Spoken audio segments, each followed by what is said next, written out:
தக்காளியில் ஆரம்பிச்சு நெல்லிக்காய், எலுமிச்சம்பழம் ஏகப்பட்ட வெரைட்டி ரசம் இருக்கு. இன்னைக்கு நம்ம பார்க்க போறது பருப்பு தக்காளி ரசம். 1 ஸ்பூன் சீரகம், 1 ஸ்பூன் மிளகு, 1/2 ஸ்பூன் வரமல்லி, கொரன்னு இல்லாம நைஸா இல்லாம அடிச்சு வச்சுக்கலாம். 10 பல்லு பூண்டு உரிச்சு உரிக்காத மாதிரி, ஒரே ஒரு பச்சை மிளகாய் வேண்டாம்னா விட்டுருங்க, அப்படியே தட்டி அப்படியே இருக்கட்டும்.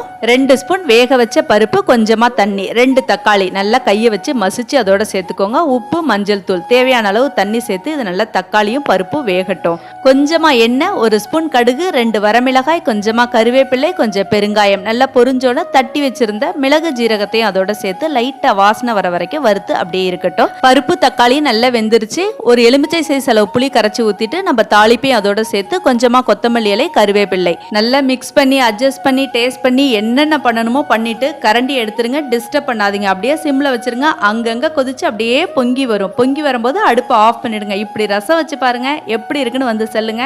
அப்படியே லைக்கையும் தட்டிடுங்க.